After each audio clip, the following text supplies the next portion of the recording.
Bonjour mesdames et messieurs et bienvenue au webinaire d'aujourd'hui. Je vous rappelle que cette téléconférence est enregistrée. À ce stade, les participants sont en mode écoute seulement. Ceux d'entre vous qui êtes au téléphone et qui avez besoin de l'aide d'un téléphoniste pendant l'appel, veuillez appuyer sur étoile 0. Les participants sur l'Internet qui ont besoin de ce soutien doivent se servir de la fonction de dialogue. Je cède à présent la parole à votre animatrice, Madame Christine Quinn, directrice des programmes à la Fondation canadienne pour l'amélioration des services de santé. Christine Quinn, merci. Bonjour et bienvenue. Merci d'être des nôtres pour ce webinaire d'information sur notre projet collaboratif de diffusion de l'intégration d'une démarche palliative dans les soins de longue durée qu'on appelle IDPS. Alors, nous sommes très heureux d'accueillir 60 personnes à ce webinaire et comme vous le voyez sur cette carte, nous avons des gens de partout au pays. Nous sommes heureux d'offrir l'interprétation simultanée pour ce webinaire. Ceci peut occasionner quelques pauses dans le dialogue. Nous vous invitons à partager vos réflexions en anglais ou en français dans la boîte de dialogue. Je suis Christine Quinn et je suis directrice des programmes ici à la FCASS et j'aimerais prendre un petit instant pour présenter les autres membres de ce projet collaboratif qui prendront la parole aujourd'hui. Jane Webley, qui est chef régional soins de fin de vie à Vancouver Coastal Health, et c'est elle qui a élaboré le modèle IDPS. Il s'agit d'une clinicienne chevronnée, également gestionnaire et chef de file en matière de soins palliatifs en longue durée. Ellen Graves, qui est responsable principale de l'amélioration ici à la Fondation et qui est responsable de ce projet IDPS. Également, ici en studio, nous avons Lauren Hammerman. Vous saurez que Elan est votre personne ressource principale si vous avez besoin de soutien au cours de ce projet collaboratif. Au nom de tout le monde ici à la FCASS, bienvenue. Alors, les objectifs d'aujourd'hui sont vraiment de vous donner un aperçu de la FCASS, qui nous sommes, ce que nous faisons, et aussi un aperçu du projet collaboratif de diffusion et du modèle IDPS, et par ailleurs de répondre à vos questions sur ce modèle et le projet collaboratif. Vous avez peut-être déjà participé à des projets collaboratifs de la FCASS dans le passé, mais ce n'est pas le cas de tout le monde. Et donc, c'est pourquoi nous allons vous donner un aperçu de qui nous sommes. Alors, l'AFCASS identifie des innovations éprouvées en santé et accélère leur diffusion au Canada en aidant les organisations de soins de santé à adapter, mettre en œuvre et mesurer des améliorations qui sont destinées aux soins du patient, à la santé de la population et à l'optimisation des ressources. Nous travaillons avec les familles et les patients et nous travaillons main dans la main avec les prestataires, les organisations et les organisations autochtones pour améliorer la santé de tous. Par ailleurs, nos projets collaboratifs réunissent des équipes interprofessionnelles, offrent des innovations qui s'attaquent à des enjeux communs touchant la santé. Il s'agit de projets collaboratifs axés sur les équipes qui permettent également de lancer des améliorations pérennes. On peut parler de financement de démarrage, d'un programme d'enseignement, mais aussi d'accompagnement, d'encadrement tout au long du processus. Notre approche collaborative influence la transformation dans les systèmes de santé grâce à un examen de la situation actuelle et d'une communication avec les parties prenantes. Nous identifions les innovations prêtes à diffuser. Nous renforçons la capacité des organisations de sorte qu'elles puissent améliorer la participation des patients et des prestataires et qu'elles puissent mettre en place une culture axée sur l'amélioration. Et nous travaillons avec une coalition de volontaires pour élargir ces innovations. Examinons à présent le modèle du projet collaboratif, mais avant de ce faire, nous voulons veiller à avoir l'occasion de répondre à vos questions. Nous allons donc ouvrir un sondage et vous demander de partager toute question qui pourrait vous aider à déterminer si ce projet collaboratif vous intéresse. Alors, nous vous donnons quelques instants pour saisir vos questions. Et ensuite, nous en prendrons bonne note et nous tâcherons de répondre à la majorité de ces questions pendant le webinaire d'aujourd'hui.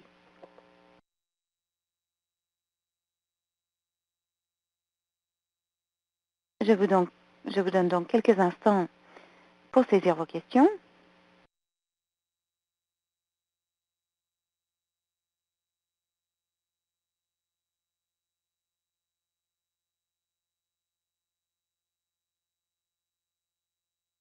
Comme je le disais au cours du webinaire, nous allons veiller à répondre à vos questions Mais nous avons aussi préparé un document de foire aux questions qui réunit les questions les plus fréquemment posées au sujet des projets collaboratifs de la FCSS et tout renseignement connexe.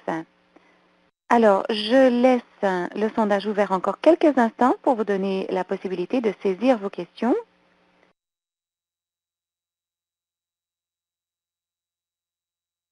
Mais au fil de ce webinaire, si vous avez des questions, des observations, n'hésitez pas à les saisir dans la boîte de dialogue qui se trouve en bas à droite de l'écran. Vous pouvez poser votre question en anglais ou en français d'ailleurs, et nous suivrons l'évolution de cette boîte de dialogue tout au long du webinaire. Je vais donc céder la parole à présent à Jane Webley, qui vous présentera le modèle IDPS, son impact sur les patients, mais aussi sur l'expérience des prestataires de soins. Jane Webley. Bonjour à tous.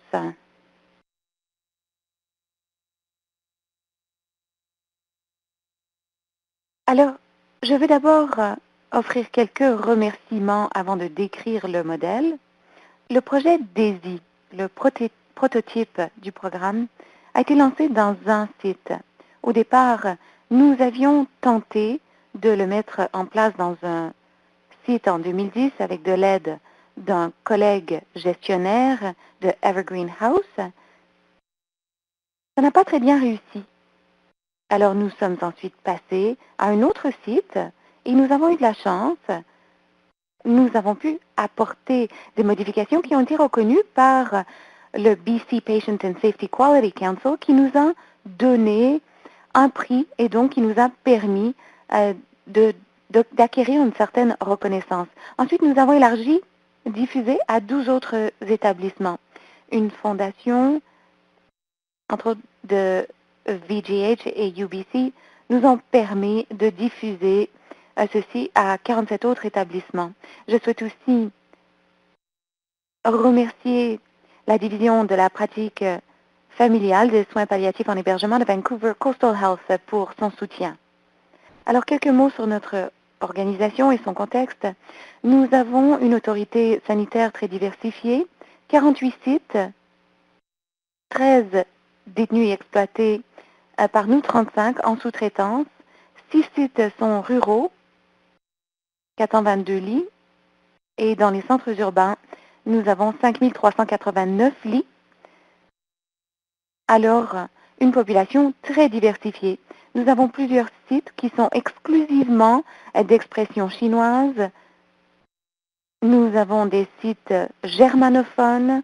Nous avons des sites donc qui sont particuliers à une culture ou une religion. Nous n'avons donc pas de modèle qui ne convienne qu'à un seul environnement. Il a fallu qu'il soit applicable à tous ces environnements. Alors pourquoi lancer le projet DAISY? Eh bien, la majorité des gens savent que historiquement, on avait un problème en soins palliatifs et de fin de vie pour les personnes atteintes de maladies mortelles. Une approche historique axée sur la malignité. Les données ont indiqué que la majorité des gens qui n'étaient pas en soins palliatifs se retrouvaient plus souvent en soins actifs dans les 6 mois de leur vie. Alors, nous avons commencé à examiner les données. On a constaté que 51 décès étaient justement dans cette situation. 51 décès en 18 mois, donc en 2012-2013, 14% en soins actifs, un patient dans l'ambulance, 14% dans les 2 mois du retour d'un séjour en soins actifs. Donc 42% avaient été transférés vers les soins d'urgence dans les 3 derniers mois de leur vie. 29 visites au total. Alors les gens nous disent qu'ils savent qu'ils sont très malades, qu'ils reçoivent des traitements, mais ce qu'ils veulent, c'est d'avoir la meilleure qualité de vie possible jusqu'à la fin.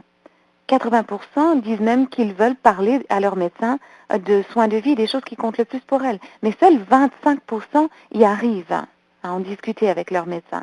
Alors, on s'est servi d'un projet Lean pour mieux cerner le problème. Alors, on comprenait les échecs depuis le lancement du projet en 2010, donc on avait un modèle très général, historique, de résolution de problèmes. Et donc, il s'agissait de nous, professionnels de la santé, qui déterminions quel était le problème et comment le résoudre. Alors, ce qu'on a fait cette fois-ci, c'est qu'on s'est adressé à nos clients, aux résidents, aux familles, au personnel qui travaille avec ces personnes et nous avons utilisé Lean pour faire une schématisation de la chaîne de valeur à un niveau très général afin de déterminer quels étaient les écarts, ce que nous faisions, ce que les gens cherchaient et ce qu'il fallait faire pour combler ce déficit. La cause profonde, c'est que 77% des gens n'étaient pas déclarés comme patients en fin de vie avant leur mort et donc n'avaient jamais eu une conversation à cet effet avec qui que ce soit.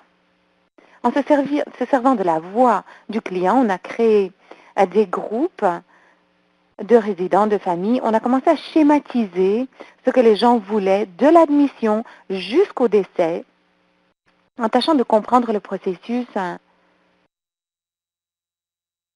du point de vue de la famille et donc voir comment l'améliorer. Alors, on a proposé ce modèle. Il s'agit de la maison de l'IDPS, si vous voulez. Nous regardons les 4 piliers qui sont fondamentaux dans la prestation de ce que les gens cherchent, c'est-à-dire leur volonté, leurs objectifs, leurs valeurs.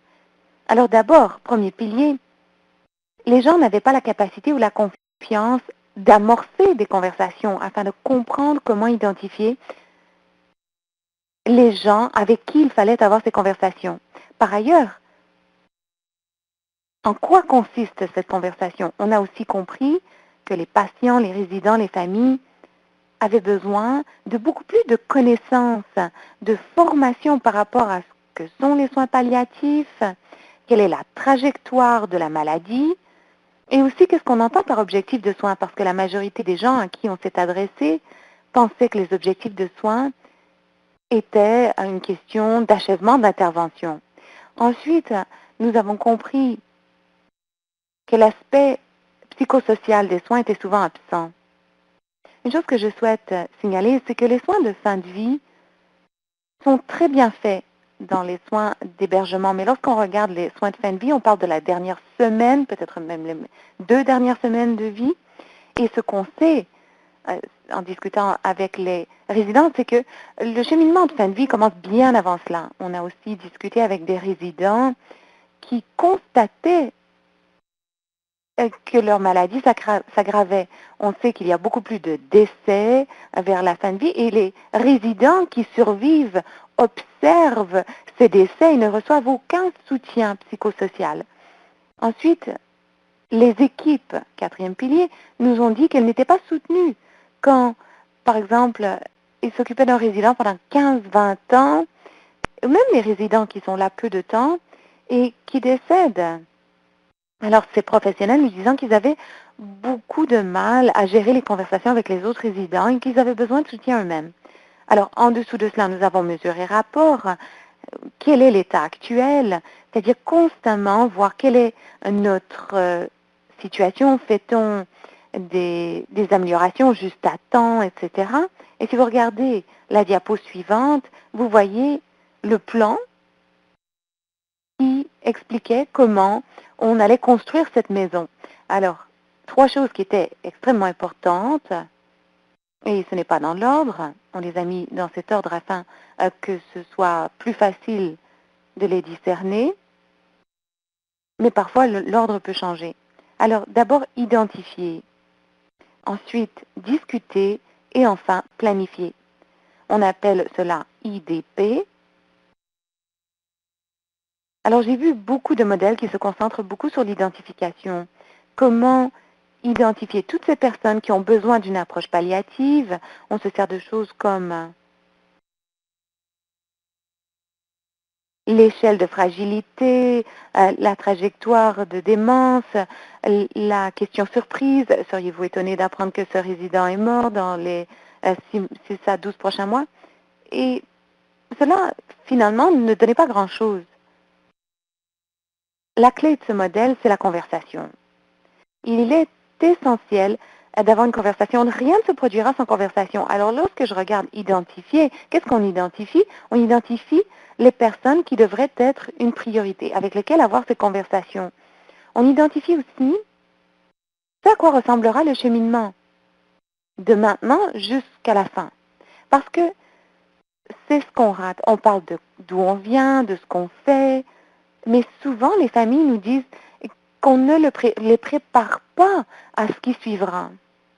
Il faut donc réorienter la conversation. Alors cette conversation est importante, il faut enseigner au personnel ce qu'est l'empathie, comment s'en servir, quelles sont les questions fondamentales. Et enfin, on les a inscrites en questions très simples.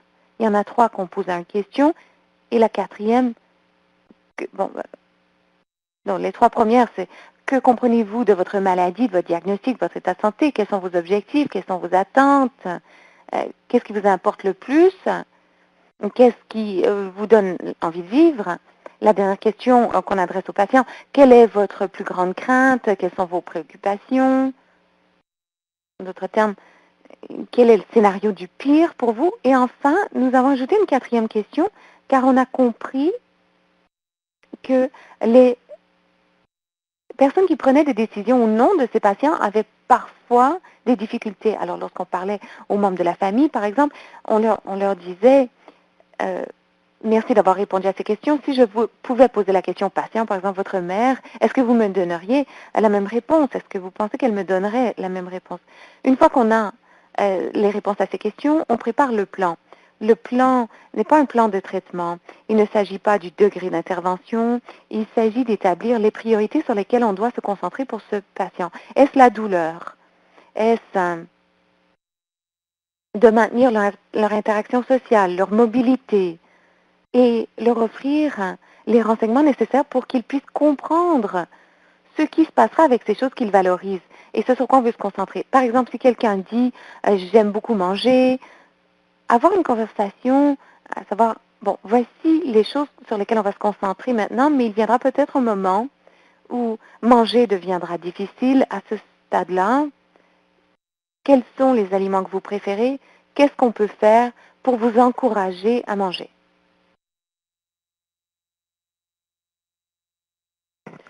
Alors, comment sait-on que c'est une amélioration? Eh bien, il faut se concentrer sur ce qui compte pour le client. C'est le but du programme ePairs. Alors, d'abord, il s'agit d'écouter les gens. On administre des questionnaires régulièrement auprès des familles, leur demandant, quand ils attendent avec le client dans sa chambre, on leur demande, est-ce qu'on vous a parlé suffisamment tôt? Est-ce que vous avez eu accès à l'information dont vous aviez besoin? Est-ce que l'approche palliative est intervenue au bon moment pour vous? Nous parlons aussi au personnel pour être sûr de voir combien de personnes ont été au service d'urgence dans les 3 derniers mois de leur vie, les raisons pour lesquelles ils y sont allés. Parce que souvent, et c'est un échec des services actifs, on regarde où la personne est décédée et s'il y avait des objectifs de soins documentés pour voir si on peut comparer ce qui leur est arrivé par rapport à ce qu'ils voulaient. On demande aussi aux médecins de nous donner une rétroaction qui nous dise comment les choses ont évolué, comment elles se sont produites. Et ensuite, on regarde dans quelle mesure il est facile d'avoir des conversations de fin de vie avec les résidents qui survivent au décès. Car une fois que ce modèle est inscrit dans l'installation, parler du décès ne devient plus tabou. Et les résidents qui survivent à la suite du décès d'un patient peuvent parler de ce qu'ils ressentent. Des questions jusqu'à présent? Veuillez saisir vos questions dans la boîte de dialogue et je tâcherai d'y répondre.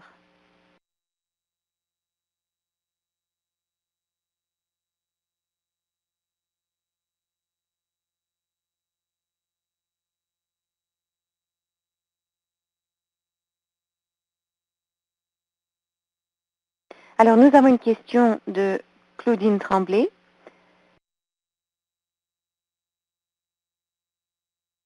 Alors, Claudine qui nous dit « Je suis en centre hospitalier ». Et elle demande « Le projet DAISY touche-t-il exclusivement les patients en hébergement ?» Jane Webley, oui, alors ePairs a été élaboré pour les centres d'hébergement de longue durée. Cela dit, il a été adapté.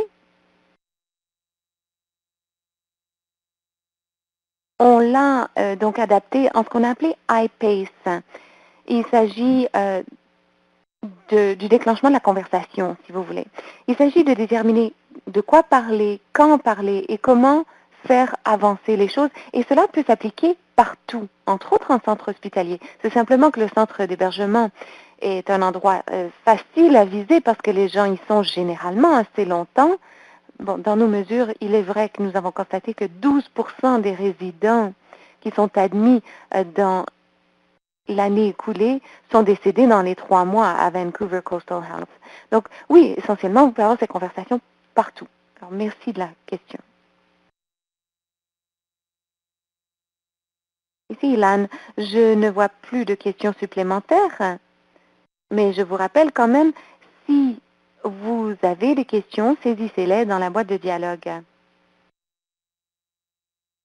Nous allons de nouveau vous céder la parole, Jane, pour que vous nous parliez des résultats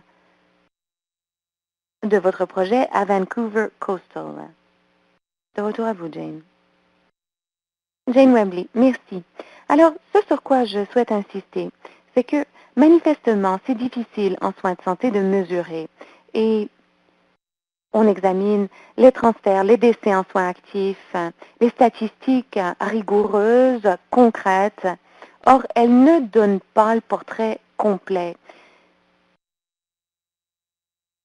Ainsi, régulièrement, je reçois les questionnaires et je discute avec le personnel et les familles.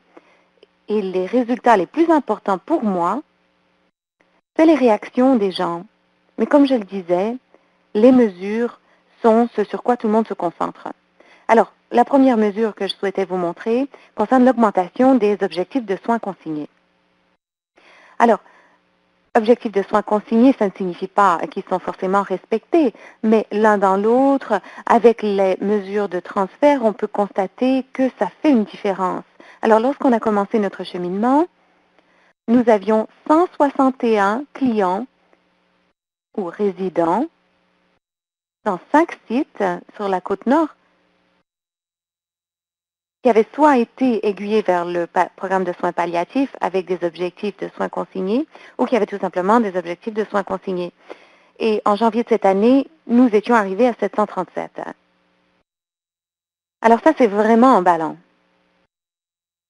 Nous avons aussi examiné le moment où les objectifs de soins interviennent et le nombre de transferts ou même les décès. Et ce que nos mesures nous montrent, si vous regardez le graphique devant vous, il y a 147 transferts vers les services d'urgence par les résidents. Donc, ce sont des transferts qui ne se sont pas soldés par une admission. En bas, vous avez le temps entre les objectifs de soins et le décès en semaine. Et sur l'axe des ordonnées, vertical, donc, vous pouvez voir le nombre de transferts. Et ce qui est parlant, c'est que la majorité de ces transferts se produisent lorsqu'un résident a eu la conversation sur les objectifs de soins moins de 2 semaines avant son décès. Et ça, c'est très typique de ce qui se produit avant la mise en place du modèle. C'est-à-dire qu'on attend que quelqu'un soit très visiblement en fin de vie avant d'avoir la conversation avec la famille. À ce moment-là, la famille n'a pas le temps de s'attendre à ce qui se produit. Et généralement, la famille est en crise émotive et la réaction immédiate est essayons tout en voyant la personne au service d'urgence. Lorsqu'on a eu la conversation avec les familles qui sont tout courant de l'évolution de la maladie, et d'ailleurs, j'ai une citation que j'aime beaucoup.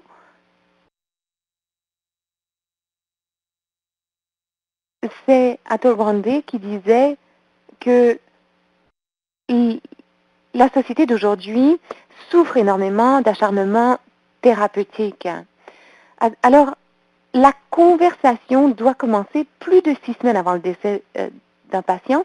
Comme vous le voyez à l'écran, on constate une diminution considérable des transferts vers les services d'urgence. Et ça réduit aussi le nombre des décès en services d'urgence. Alors, si vous regardez cette diapositive, 36 résidents sont décédés en soins actifs et qui avaient des soins consignés, donc moins d'une semaine avant leur décès. 79 résidents avaient des objectifs de soins consignés de 2 à 26 semaines avant leur décès. Alors, depuis le début de l'enseignement, ici, vous pouvez constater qu'il y a une diminution considérable du nombre de résidents qui décèdent en soins actifs. Une diminution de 20% par rapport au 4e trimestre de 2015-2016. Mais 43%, ce qui n'est que 9 décès, mais quand même 43% en réduction par rapport au trimestre 4 de 2014-2015. Nous avons maintenant les données pour les 48 sites. Là, nous avions les données simplement sur 5 sites de la Côte-Nord. Mais lorsqu'on regarde les données pour les 48 établissements à ce moment-là, les données sont encore beaucoup plus évocatrices. Nous avons ensuite tâché de comparer l'exercice complet. Ici, vous avez les 48 sites représentés. Alors, mesure historique cumulative. Ici, vous avez les transferts OSU, service d'urgence sans admission. Alors, les 6 premiers mois du projet, on constate une augmentation considérable des transferts sans admission. Mais ce n'est pas une augmentation des transferts au service d'urgence.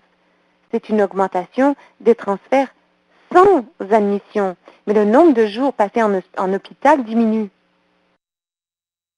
C'est parce que les services d'urgence sont conscientisés et qu'ils comprennent ce que nos centres d'hébergement peuvent accepter, les problèmes qu'ils peuvent résoudre eux-mêmes, les traitements qu'ils peuvent donner aux résidents, de sorte que si quelqu'un est envoyé au service d'urgence suite à une chute ou pour une autre raison et que l'hôpital ne peut rien faire de plus, plutôt que les admettre jusqu'à leur décès, on garantit qu'ils soient renvoyés jusqu'au centre d'hébergement, de sorte que le résident se retrouve avec le personnel et les autres résidents qu'il connaît.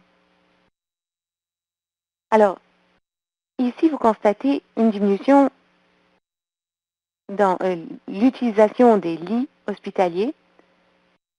150 jours la première année et 250 pour les 2 prochaines années. Alors, c'est très important pour l'équipe de direction, surtout lorsque nos hôpitaux sont aussi achalandés.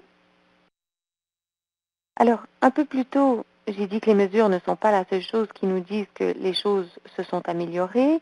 Ce que nous avons constaté, en fait, dans nos sites est remarquable. Un site a préparé des citations de dignité pour chacune des unités et également des courtes pointes de dignité. Avant ePairs, le site sortait les gens décédés par la porte d'en arrière. Maintenant, ils sortent par la porte d'en avant, comme lorsqu'ils étaient arrivés. C'est ce que les résidents voulaient, couverts par cette courte pointe de dignité. D'ailleurs, ces courtes pointes, souvent, sont faites par les familles. Donc, chaque famille contribue un carré à la courte pointe, tandis qu'elle attend que son proche décède.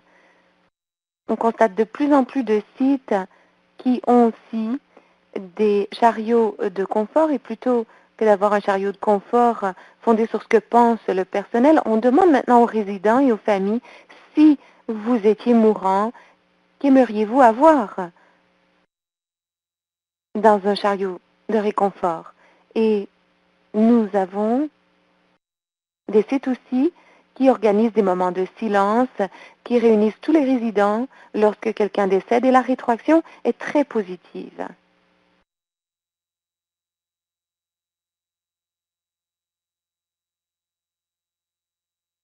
Alors voilà tout pour moi. Christine Quinn. Merci Jane. Nous avons une question qui a été posée dans la boîte de dialogue que nous allons poser avant de continuer.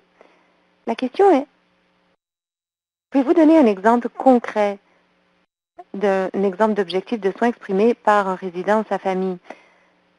Jane Webley. Eh bien, voilà une question intéressante. On m'a demandé de parler à un membre de la famille qu'on prétendait être difficile parce que cette personne semble être en déni.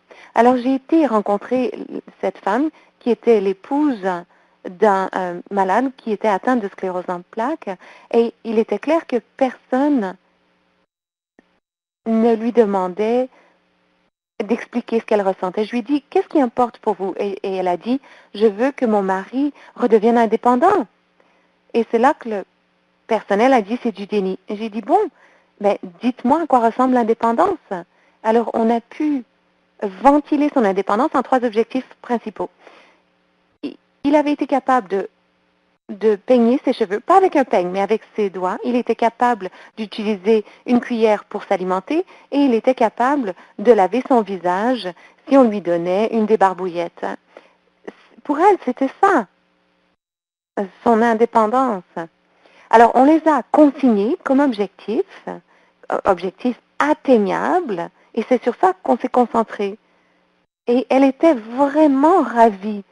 Elle a dit, je sais que mon mari est mourant, je veux simplement qu'il puisse faire ces petites choses tant que possible. Alors, c'est le genre d'objectif dont on parle.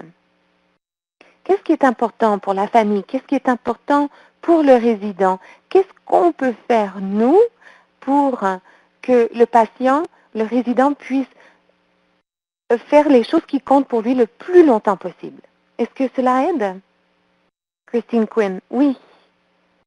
Claudine, qui a posé la question, indique qu'elle vous remercie, que cette réponse est très utile. Nous avons quelques autres questions qu'on pourra prendre maintenant avant de poursuivre.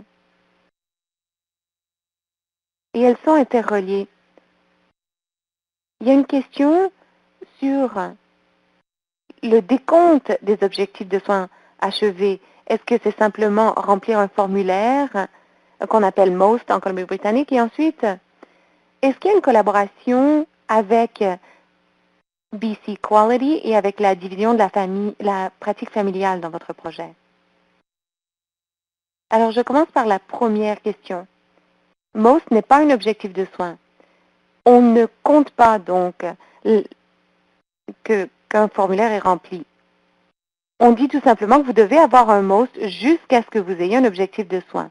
On a un formulaire très simple qui peut être téléchargé au point de service et le formulaire a tout simplement des espaces dans lesquels on peut consigner les réponses aux questions ou ce qu'a demandé la famille, ou alors, si le résident vous a parlé, ce qu'il a demandé.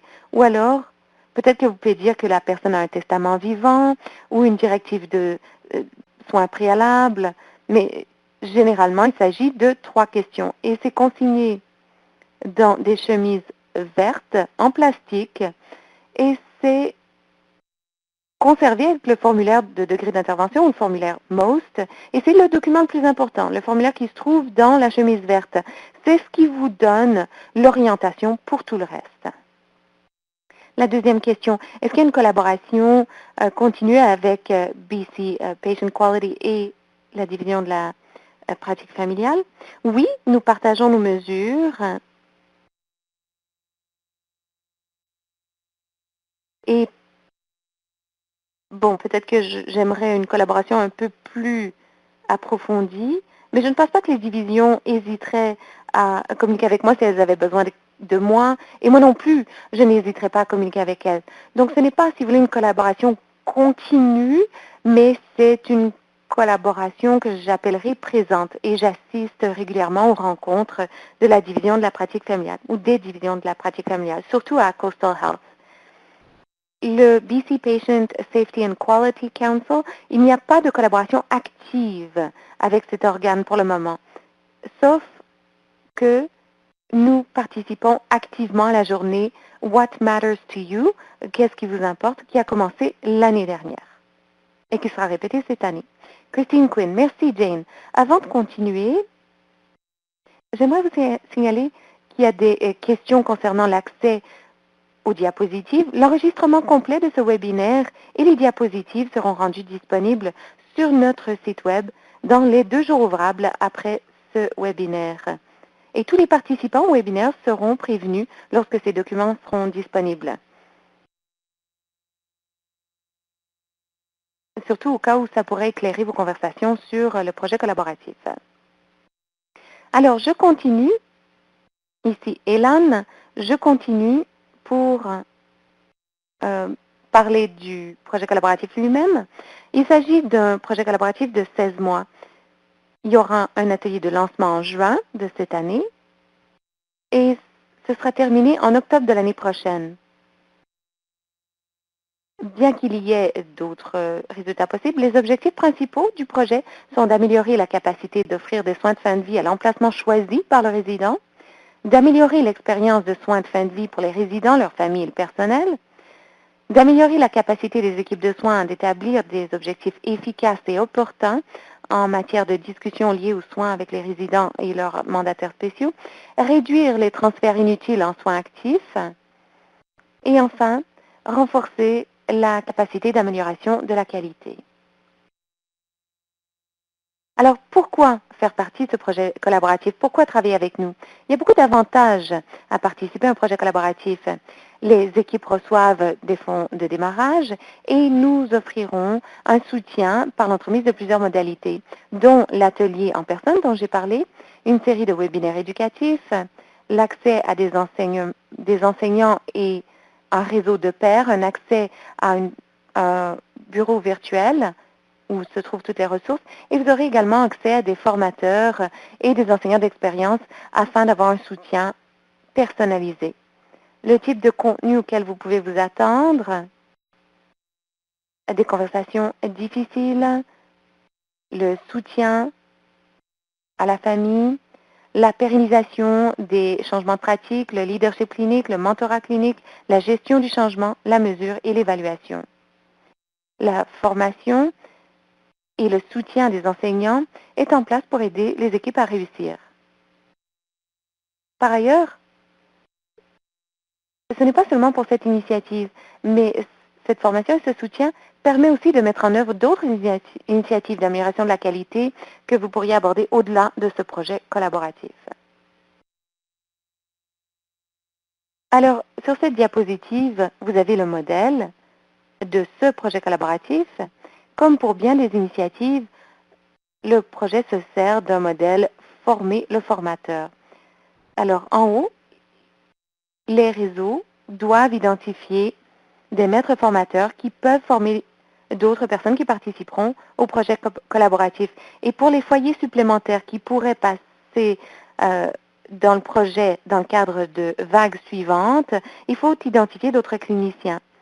Ces cliniciens seraient également disponibles pour offrir un mentorat et un leadership permanent pour les équipes du réseau. Il sera très important pour les équipes, tandis qu'elles préparent leur candidature, de tenir compte de la pérennisation de cette formation dans votre réseau en cas de roulement du personnel, par exemple. Les formateurs du réseau forment les équipes de champions qui sont identifiés par les foyers et les champions dans chacun des foyers peuvent ensuite soutenir leurs collègues dans le foyer. Il est important, lorsque vous présentez votre candidature, d'avoir une idée des moyens par lesquels vous allez diffuser ce travail. Votre plan n'a pas besoin d'être complètement en place lorsque vous présenterez votre candidature. C'est une des choses que nos enseignants et nos formateurs peuvent éclairer, mais vous devez avoir une idée de à quoi ça ressemblera. Je le rappelle, nous sommes ici pour vous aider à diffuser ce modèle de soins dans votre réseau. Alors, nous reconnaissons que les régions ont des ressources variables, qu'elles ont des relations différentes et qu'il existe d'autres projets d'amélioration de la qualité dans vos régions et dans vos foyers.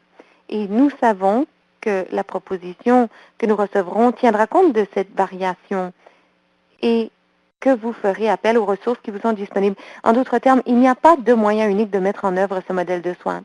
Mais s'agissant de la description globale du réseau dans la proposition, elle doit être conforme aux caractéristiques indiquées à l'écran. Ici, vous avez le modèle de formation qui est essentiel à ce projet collaboratif. Il est important que les réseaux déterminent une formation régionale pérenne et accessible. C'est très important si on veut qu'une philosophie trouve une place permanente dans les organismes en question. Alors, comment poser sa candidature? Les renseignements se trouvent actuellement en ligne. La demande de proposition est en ligne. Vous pouvez vous consulter notre site web pour avoir accès à ces documents. Votre réseau devra remplir une expression d'engagement et l'envoyer d'ici le 25 mai.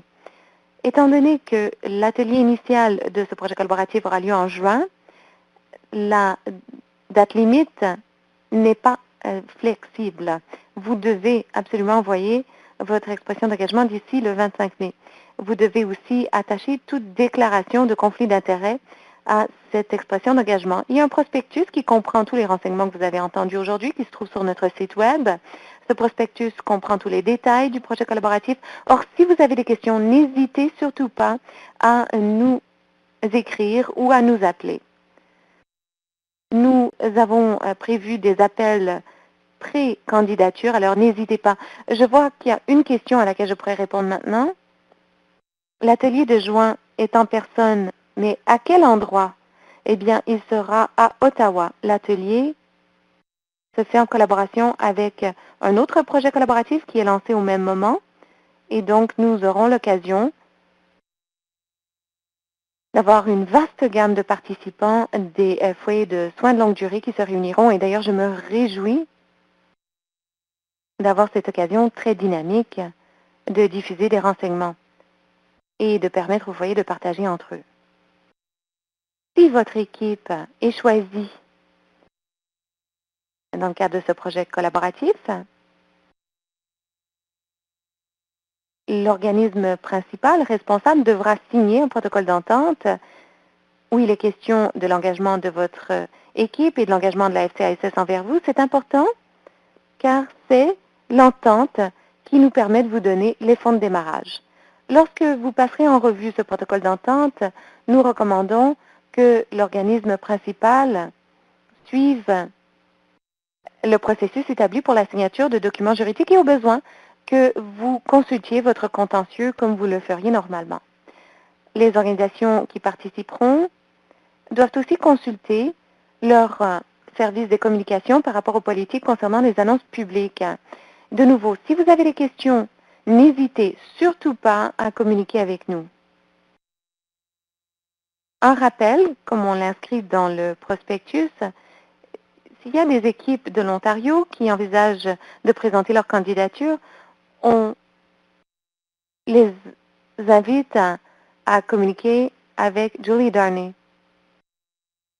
Et je vous rappelle aussi que vos documents peuvent tous être envoyés dans la langue de votre choix, en anglais ou en français. Ici, vous avez le résumé des prochaines étapes de ce projet collaboratif. De nouveau, un rappel. Vous devez envoyer vos demandes d'ici le 25 mai. Les équipes choisies seront invitées à un webinaire d'introduction que nous allons tâcher de lancer en juin. Et ensuite, vous aurez l'atelier en personne les 19 et 20 juin. Et cet atelier sera ouvert exclusivement aux équipes retenues. La période préalable à la mise en œuvre sera du mois de juillet au mois d'août.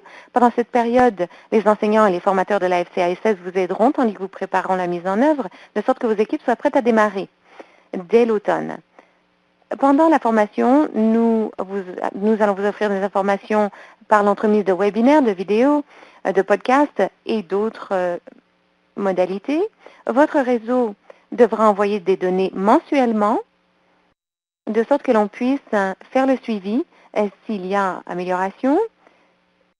Et il se peut qu'on vous demande de participer à des évaluations qualitatives qui pourraient inclure des questionnaires, des entrevues ou des groupes de discussion. Le projet collaboratif prendra fin à l'automne 2019 et le dernier webinaire réunira les équipes qui parleront de leur réalisation. Alors, voilà qui conclut l'aspect formel de ce webinaire et de l'exposé. Nous avons encore quelques minutes pour prendre vos questions. Je vois que nous avons des questions d'ailleurs dans la boîte de dialogue.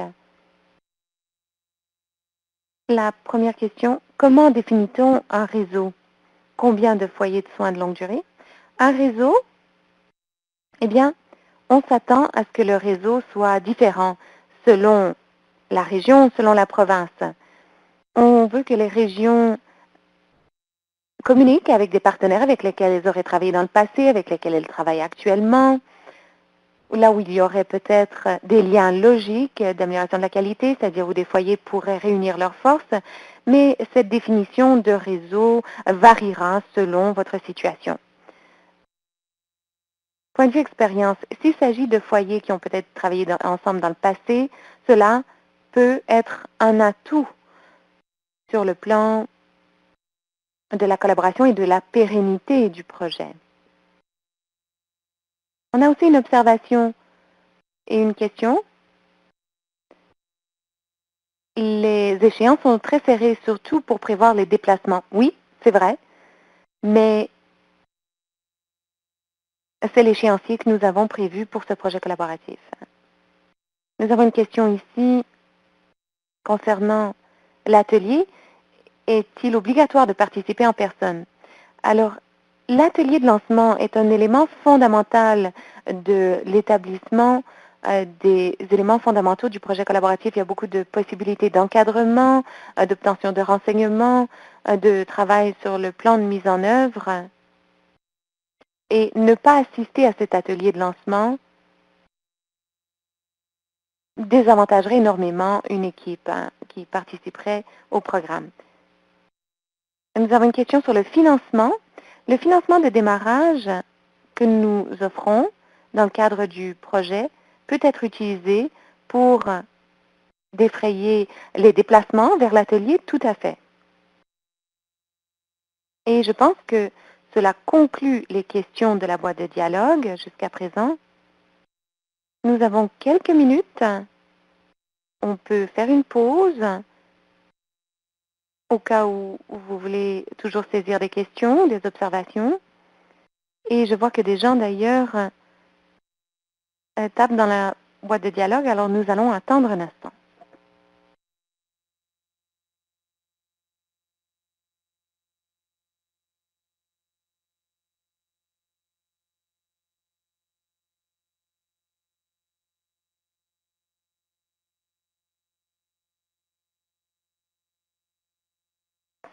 Alors nous avons une question de Kathleen.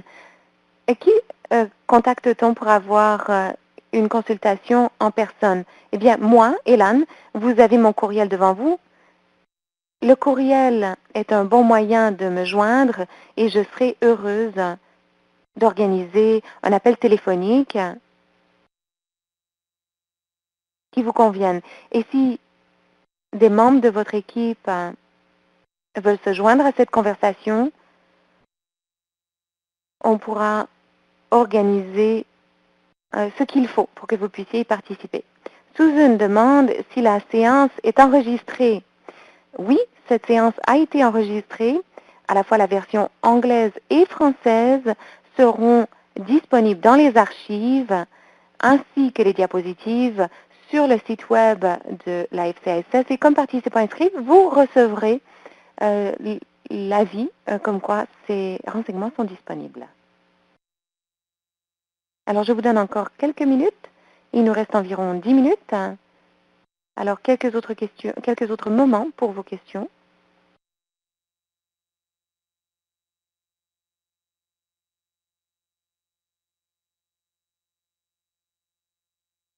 Eh bien, en l'absence de questions, je vous remercie infiniment de votre participation. Je me réjouis de parler avec vous, de travailler avec vous. Et avant de se quitter, nous avons un petit sondage. Il y a quelques questions affichées à l'écran. On vous demande de prendre quelques secondes pour y répondre. Cela permettra de conclure le webinaire d'aujourd'hui. Et nous vous souhaitons à tous une excellente journée où que vous soyez au pays. Merci.